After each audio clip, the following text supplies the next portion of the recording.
समय आप देखिए फिर लोग गांव की ओर जाएंगे, बोलेगा गांव में एक घर होना चाहिए, एक आम का बगीचा होना चाहिए, वही आम के नीचे फिर से झूला लगा के सोएगा पब्लिक। देखिए आम का पेड़ और दोनों पेड़ के बीच में झूला लगेगा और वहाँ कैटरीना कैफ जाएगी नहीं, और विक्की कौशल उसको झुलाएगा। आज देखिए ये लीजिए गांव का मजा, अब फिर वही जमाना आएगा। व्यावसायिक वातावरण में उन सभी बाहरी घटकों को सम्मिलित किया जाता है जिनके व्यवसाय में अनावृत तथा प्रत्यक्ष अथवा अप्रत्यक्ष रूप से प्रभावित होता है। ये विद्वान लोग तो और शुद्ध हिंदी लिख के और पागल बना दिया हम लोगों नहीं, ठीक है। तो व्यावसायिक वातावरण उन सभी बाहरी घटक, अच्छा बताइए इंटरनल इफेक्ट क्या होता है और एक्सटर्नल कंपोनेंट क्या होता है, घटक, ये हम लोग पढ़ेंगे। इंटरनल घटक और एक्सटर्नल इन्वायरमेंट क्या होता है, जरा बता सकते हैं? जो बिजनेस का मेरा अपना उद्देश्य है, ठीक है, उत्पादन करने का क्षमता है कि हम आज बहुत पढ़ाएंगे, आज हम बहुत काम करेंगे, ये मेरा इंटरनल बात है। कैसा हो गया? इंटरनल। लेकिन एक्सटर्नल इफेक्ट क्या होगा? जैसे एक्सटर्नल कैसे हो सकता है, बता सकते हैं आप कोई भी? ग्राहक, सप्लायर, कंपटीटर, ठीक है, पब्लिक, ये सब कैसा है? एक्सटर्नल। आज हम बहुत पढ़ाएंगे, पूरा मन बना के आए हैं, ये मेरी इंटरनल है, कंपोनेंट है। कैसा है? आंतरिक घटक है। आंतरिक वातावरण हम बना के रखें, लेकिन बच्चा ही नहीं आएगा तो हम पढ़ा पाएंगे? नहीं पढ़ा पाएंगे। ये कैसा हो जाएगा? बाह्य, यानी एक्सटर्नल। कैसा हो जाएगा? एक्सटर्नल। तो ये था। उसी तरह से यहाँ पर कौन लिखा है? विलियम ग्लुक एवं चोंज के अनुसार, नहीं, व्यावसायिक वातावरण की विशेषता, ऐसा कई विद्वान आपको मिलेंगे आपके बुक के अनुसार। व्यावसायिक वातावरण अवसर भी है तो बाधा भी है। हम बताए थे अपॉर्चुनिटी भी है तो ये क्या है? रिस्क भी है। क्लियर हो गए? हाँ या ना? अब हम लोग चलेंगे इसका कैरेक्टरिस्टिक्स और features of the business environment. Business environment का फीचर्स क्या है? सबसे पहला फीचर्स क्या है? बाहरी घटकों का योग, सम ऑफ एक्सटर्नल फैक्टर्स। तो सम ऑफ एक्सटर्नल फैक्टर्स क्या है? व्यावसायिक वातावरण उन सभी घटकों का कुल योग है जो व्यवसाय के बाहर उपस्थित, जिन पर व्यवसाय का कोई नियंत्रण नहीं है। आज बारिश हो जाएगा, ये इंटरनल इफेक्ट है। कैसे? सॉरी, एक्सटर्नल है। कैसा है? एक्सटर्नल। आज रामगढ़ में भूकंप आ जाएगा, ये एक्सटर्नल है। आज राजनीतिक कारण से कहीं बंदी हो जाएगा जिसके कारण व्यापार प्रभावित पड़ेगा, ये सब कैसा कंपोनेंट है? एक्सटर्नल, जिस पर हमारा कंट्रोल नहीं है। क्लियर होगा? सेकंड क्या है? विशिष्ट और सामान्य घटक। विशिष्ट एवं सामान्य घटक, specific and general factors. Specific and general factors में क्या है? बोला व्यावसायिक वातावरण में दोनों शामिल है। स्पेशल भी, स्पेशल में कौन कौन होंगे? जो मेरे कंपटीटर हैं, जो निवेशक हैं, इन्वेस्टर्स हैं, कस्टमर्स हैं और सप्लायर हैं। ये सब स्पेशल है, कभी भी आ सकते हैं। Competitor, supplier, customer. विशिष्ट घटक व्यवसाय के रोज के कामकाज पर सीधा प्रभाव डालते हैं, जबकि सामान्य घटक व्यवसाय पर अप्रत्यक्ष यानी इनडायरेक्ट रूप से उसका प्रभाव पड़ता है। पारस्परिक संबंधित, इंटर रिलेटेड। क्या बोला जा रहा है? Inter related. तीसरा है इंटर रिलेटेड। बोला व्यावसायिक वातावरण के विभिन्न तत्व एक दूसरे से संबंधित होते हैं, एक दूसरे पर निर्भर होते हैं। उदाहरण के लिए पश्चिमी संस्कृति की ओर युवाओं का रुझान के साथ फास्ट फूड की मांग का दिन प्रतिदिन बढ़ते जाना। पारस्परिक संबंधित मतलब क्या होता है? Inter related. क्या बोल रहा है? Inter related. हम लोग क्या कर रहे हैं? एक दूसरे से रिलेटेड होते हैं। जैसे आप लोग यहाँ पढ़ने के लिए आए हैं कोचिंग, लेकिन मन क्या होगा? 10 रुपया जो अपना पॉकेट मनी होगा, आप जाके थोड़ा सा कोल्ड ड्रिंक पी लेते हैं, थोड़ा सा जाकर के चाट वाट खा लेते हैं। तो ये कोचिंग से रिलेटेड क्या कर रहा है? इंटर रिलेटेड कर रहा है। आप पढ़ने जा रहे थे लेकिन आपको फिर भी 10-20 रुपया आपको चाहिए। किस लिए चाहिए? पॉकेट में। ये इंटर रिलेटेड। क्यों? और आप देख रहे हैं कि वो भी खा रहा है, हम भी खा रहे हैं, थोड़ा सा हम भी स्टाइल मार के कोको कोला वगैरह पी लेते हैं। ठीक है। नेक्स्ट क्या है? अनिश्चितता, अनसर्टेनिटी। व्यावसायिक वातावरण में अनिश्चितता बना हुआ है, कभी भी कुछ भी हो सकता है, बहुत अच्छा भी और बहुत खराब भी। कभी कभी अचानक देखते होंगे आप कि बस खराब हो गया रास्ते में। क्या खराब हो गया? अब वहाँ कोई दुकान नहीं, एक ठो दुकान है और सारा यात्री वहीं पे रुक के बैठ के वेट कर रहा है, अगल बगल में कोई दुकान नहीं है। तो देखेंगे उस दुकान वाले का चांदी हो जाएगा उस दिन। उसका कितना भी पुराना स्टॉक, मिक्सचर, बिस्किट जो भी भैया पानी है वो भी खत्म, बोला बस सब खत्म हो गया। वो भी उसका उस दिन उसके लिए क्या हो जाएगा? अनिश्चितता। उसको था पता कि आज हम इतना कमा लेंगे। इत्तेफाक ऐसा था कि गाड़ी वहीं पे ख़राब हुआ, वहाँ पर कोई और होटल नहीं है, कोई और सामान खाने का नहीं था, एक और था, उसका सब लुटा गया। तो अनिश्चितता बना हुआ है, वो अच्छा भी हो सकता है और पॉजिटिव भी और नेगेटिव भी। गत्यात्मक प्रकृति, डायनेमिक नेचर। कैसा नेचर होना चाहिए? डायनेमिक का मतलब क्या होता है? कुछ व्यापार का वातावरण के कारण कुछ नया नया चीज़ भी व्यापार में आ जाता है। यह स्पष्ट है कि वातावरण अनेक घटकों का मिश्रण है और ग्राहकों की पसंद, तकनीकी आदि का निरंतर परिवर्तन होता रहता है। अभी देख रहे हैं बड़ा बड़ा मॉल खुल गया। क्या खुल गया? अब कोई किसी के पास टाइम है कि हम जाएंगे, वो हमको 1 बाय 1 करके कपड़ा ओपन कर करके दिखाएगा और हम लेंगे? नहीं, सब कुछ डिस्प्ले किया हुआ है। क्या किया हुआ है? आपको लेना है लीजिए। ऑनलाइन प्लेटफॉर्म आ गया है। क्या गया है? ऑनलाइन। तो कहीं ना कहीं ये भी एक व्यापार का इन्वायरमेंट ही है, ये बिजनेस इन्वायरमेंट का बहुत बड़ा इफेक्ट है। ऑनलाइन शॉपिंग कर रहे हैं हम लोग। क्या कर रहे हैं? ऑनलाइन। अब बताइए, वो ऑनलाइन वाला का क्या हो गया? चांदी हो गया। बेचारा ऑफलाइन वाला का क्या परेशानी हो गया है? हुआ कि नहीं हुआ? वो इतना कैपिटल पूंजी इन्वेस्ट करके बैठा हुआ है और फ्लिपकार्ट और मिंत्रा का चकाचक चांदी है ना? बोलिए, है ना? तो ये भी एक बहुत बड़ा बिजनेस इन्वायरमेंट का असर है और ये एक डायनेमिक प्रभाव है। कैसा है? डायनेमिक मतलब कुछ नया, कुछ नयापन, इसको बोलते हैं डायनेमिक इफेक्ट। ठीक है। नेक्स्ट क्या है? जटिलता। ठीक है। जटिलता, वातावरण अनेक घटकों के संयोजन से बनता है। ये सभी घटक एक दूसरे से संबंधित है। कभी कभी संस्था के लिए रणनीति तैयार करके ऐसे सभी घटक को संभालना कठिन हो जाता है। कभी कभी जो आप इन्वायरमेंट क्रिएट किए कि हम ऐसा करेंगे, ऐसा करेंगे, ऐसा करेंगे, तो कभी कभी वो इजी वे में जिसके लिए आप बनाए हैं वो प्राप्त हो भी सकता है और नहीं भी हो सकता है। जैसे आप कुछ ऐसा रूल्स एंड रेगुलेशन है कि अब हम लोग सुबह से शाम तक पढ़ेंगे, चाहे बारिश हो, ये हो, वो हो, लेकिन इतना बोलना आसान है, करिए कितना कठिन कार्य है, करना बहुत मुश्किल है। उसको करिए तो बहुत जटिलताओं का आपको सामना करना पड़ेगा। लगता है कि हम पूंजी लगाएंगे, दुकान खोल लेंगे, या पूरा कस्टमर आएगा, चलने लगेगा, ऐसा नहीं है। कई जटिलताओं का सामना करना पड़ेगा। कस्टमर आएगा, हो सकता है आपका उसको क्वालिटी क्वांटिटी आपका व्यवहार पसंद नहीं है, कस्टमर नहीं आ रहा है, जो हिसाब से आप कैपिटल लगाए उस हिसाब से आपको रिटर्न नहीं आ रहा है, तो इतना भी आसान नहीं है। बहुत कंपटीशन है, बहुत कठिन कार्य है बिजनेस करना। ठीक है। नेक्स्ट क्या है लास्ट में? सापेक्षता, रिलेटिव, है ना? ये ना है सापेक्षता। व्यावसायिक वातावरण हर जगह अलग होता है, अलग अलग देश, अलग अलग जगह, अलग अलग तरह का बिजनेस होता है ना? बोलिए। देश, क्षेत्र और यहाँ तक कि एक कंपनी के विभिन्न स्थानों पर, उदाहरण के लिए भारत में साड़ी की मांग ज़्यादा है। इंडिया में ज़्यादा सेल किसका होता है? लेकिन अमेरिका में ज़्यादा सेल किसका होता होगा? ब्लेजर का, कोट का, बिकॉज वहाँ मेल और फीमेल दोनों क्या पहनते हैं? कोट पैंट ज़्यादा यूज करते हैं। तो वहाँ किस चीज़ का ज़्यादा डिमांड है? कोट पैंट ब्लेजर का डिमांड है। इंडिया में किस चीज़ का डिमांड है? साड़ी का। अभी नया फैशन के तौर पर देखेंगे तो जीन्स का। लड़कों में पहले फॉर्मल पैंट और शर्ट यूज करते थे लड़के, अभी मैक्सिमम क्या? जीन्स, चाहे छोटा हो या बड़ा हो, ब्रांड हो या नॉन ब्रांड हो। अभी जीन्स का सेल बहुत क्या हुआ? बढ़ गया ना, है ना? बोलिए। साड़ी का भी सेल बहुत कम, अभी सूट, तो अभी नया नया कुर्ती, तो स्टॉल, तो बहुत सारा ड्रेस आ गया, आप लोगों को पता है ना? बोलिए।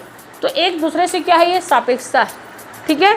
मतलब एक दूसरे से मिलता जुलता भी व्यापार आ गया है। ये भी एक बहुत बड़ा व्यापार का वातावरण का क्या है? प्रभाव है। अब हम लोग ऑनलाइन आ गया तो अब सब वेस्टर्न की ओर जा रहे हैं। किधर जा रहे हैं? वेस्टर्न ड्रेस हम लोग ज़्यादा देख रहे हैं, इस टाइप का, इस टाइप का, इस टाइप का। तो ये सब किसका इफेक्ट है? वातावरण। ये सब किसको क्या बोलेंगे?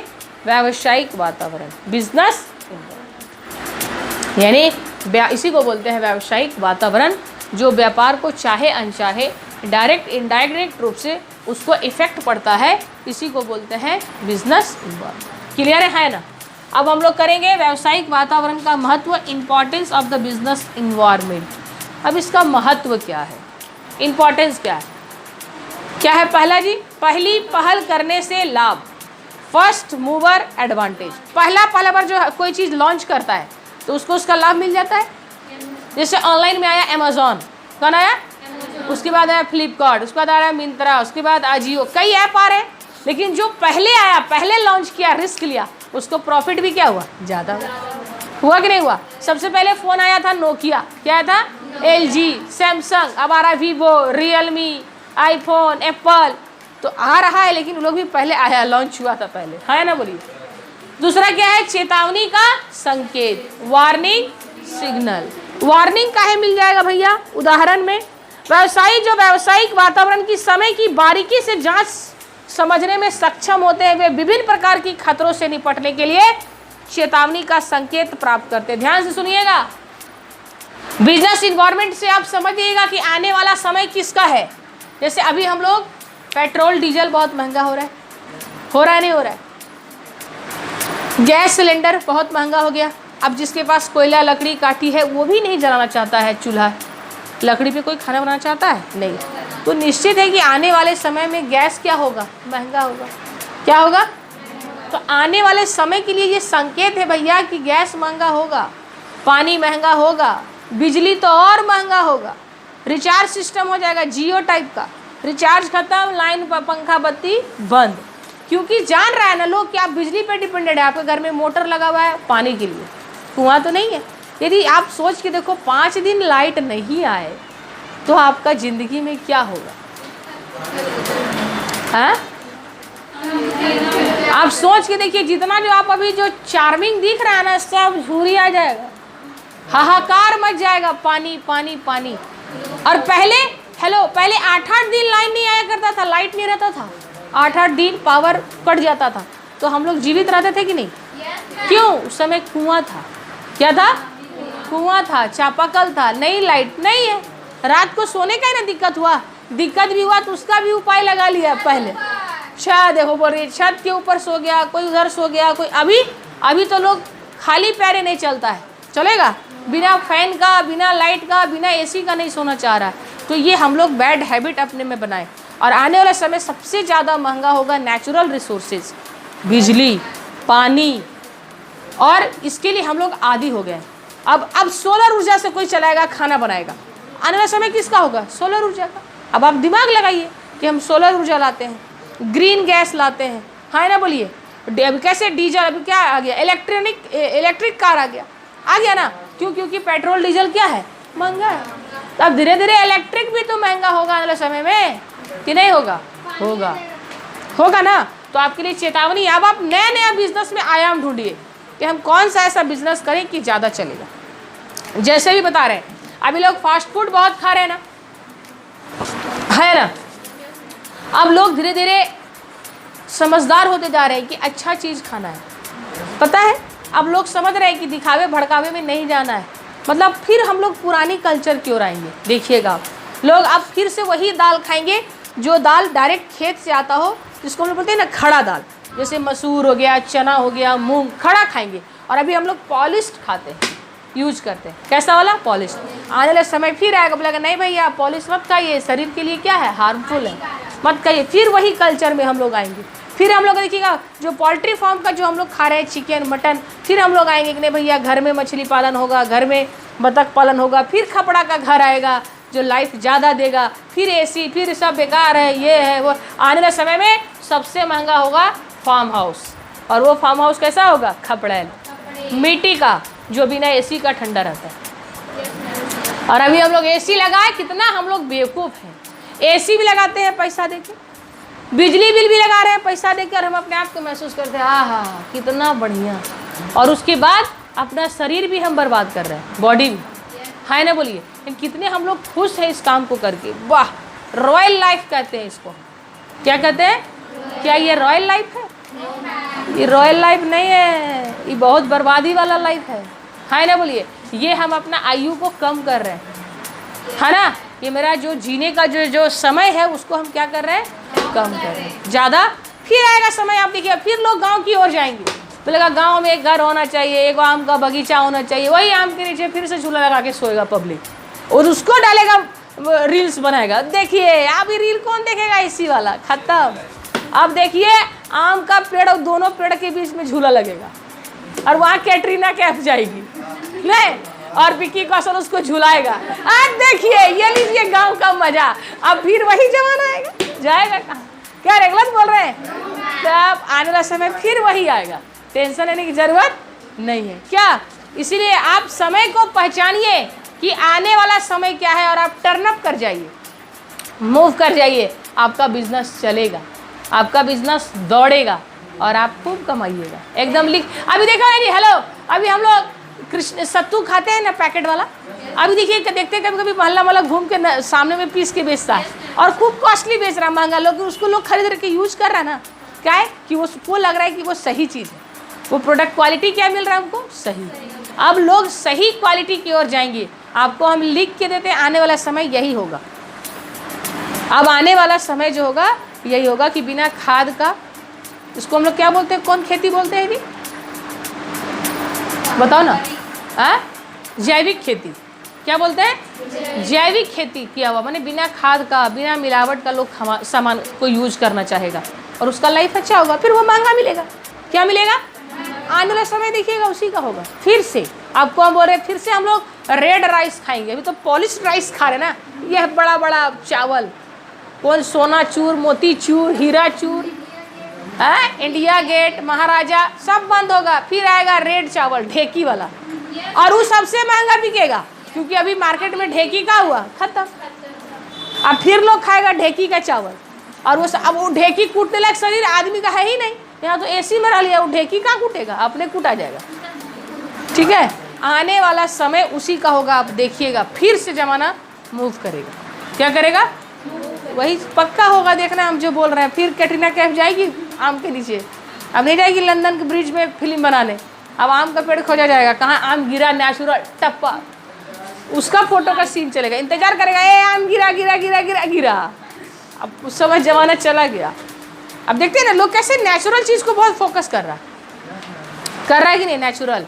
अब आप कैसे नेचुरल रहिएगा? पूरा नेचुरल फिलामेंट से आपको गुजरना पड़ेगा ना।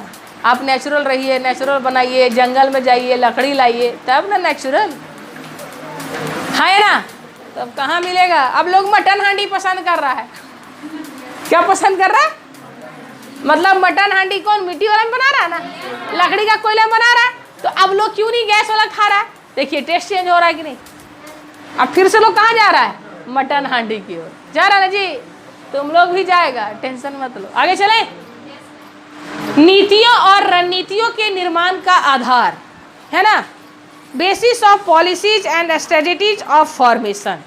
अब आप नीति और रणनीति का निर्माण बनाइए अपने व्यावसायिक इन्वायरमेंट को देखते हुए। तब भविष्य में नीति और रणनीतियों का निर्माण करने में व्यावसायिक वातावरण का अध्ययन है। ये करते रहिएगा आप, हम नहीं करेंगे। प्रगति में सुधार लाने में सहायक लिखा हुआ है जी, हाँ है, ठीक है। हेल्प इन इम्प्रूविंग परफॉर्मेंस, व्यावसायिक वातावरण के प्रति उचित समझ और व्यवहार व्यावसायिक संस्थाओं को अपनी प्रगति में सुधार लाने में मदद करता है, क्योंकि यह वातावरण के प्रति संवेदनशील है। प्रगति में सुधार एक संस्था को नई सुविधाओं के साथ वस्तुएं बनाने के लिए नई तकनीकी को अपनाकर अपनी प्रगति में सुधार करने में सक्षम बनाती है। अब इन्वायरमेंट ही का ही तो असर है कि अब हम लोग ऑफलाइन से ऑनलाइन पढ़ाई पढ़ रहे हैं। क्या कर रहे हैं? ऑफलाइन से ऑनलाइन। ये भी एक एजुकेशनल इन्वायरमेंट में बदलाव देखा गया। किसमें? ऑनलाइन सब्जी, ऑनलाइन एजुकेशन। हमको लगता है अगले समय में ऑनलाइन शादी, ऑनलाइन डाइवोर्स, ठीक है, सब कुछ ऑनलाइन हो जाएगा, कहीं कोई टेंशन नहीं है। ठीक है, हाँ हो जाएगा, बहुत जल्द समय आ जाएगा। क्लियर है? लास्ट है पॉइंट है उसका, तेजी से आते परिवर्तनों से निपटने में सहायक। खुश हो गया तुम लोग ज्यादा क्या? थोड़ा कम खुश रहो ना, ठीक है। हेल्प, बात नहीं करो। उदाहरण के लिए सुनिए क्या बोल रहा है, तेजी से आते परिवर्तनों से निपटने में सहायक। यदि अभी व्यापार में बहुत जल्दी जल्दी बदलाव देखा जा रहा है, नहीं तुरंत ये फैशन आता है, तुरंत फिर फैशन चेंज हो जाता है। दुकानदार भी परेशान है, यदि कपड़ा लाए कल बोलेगा ऐसा वाला नहीं है, अब कैसा वाला ला के दे रहे भैया। वो लाता नहीं है, 4 गो सेल नहीं होता है, तब तक फिर से डिजाइन क्या होता है, चेंज हो जाता है। ये भी बहुत बड़ा रीज़न है।